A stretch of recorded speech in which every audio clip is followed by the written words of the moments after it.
ಯಾರು ಹೇಳಿಕೆ ಕೊಟ್ಟಿಲ್ಲ. ಈಗ ನೋಡಿ, ಯಾರು ಚೀಫ್ ಮಿನಿಸ್ಟರ್ ಆಯ್ತೀವಿ ಅಂತ ಹೇಳಿಲ್ಲ, ಕುರ್ಚಿನೇ ಖಾಲಿ ಇಲ್ಲ. ಚೀಫ್ ಮಿನಿಸ್ಟರ್ ಆಯ್ತೀವಿ ಅಂತ ಯಾಕೆ ಹೇಳ್ತಾರೆ? ಅವ್ರೇನು ಎಲ್ಲರೂ ಏನು ಹೇಳ್ತಾರೆ, ಸಿದ್ದರಾಮಯ್ಯನವರೇ ಮುಂದುವರಿತಾರೆ ಅಂತ ಹೇಳ್ತಾರಲ್ವಾ? ಯಾವ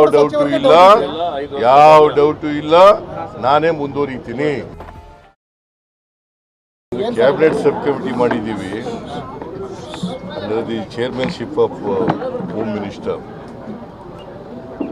ಅದರಲ್ಲಿ ಕೃಷ್ಣ ಬೈರೇಗೌಡ ಇದ್ದಾನೆ,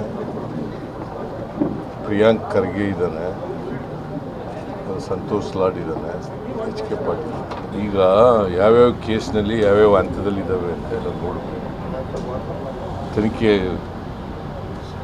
ಯಾವ್ಯಾವ ಹಂತದಲ್ಲಿದ್ದಾವೆ, ಬೇರೆ ಈಗ ಮಾಡದೇ ಇದ್ದರೆ ಯಾಕೆ ಮಾಡಿಲ್ಲ, ಮಾಡಬೇಕಾಗಿದೆ.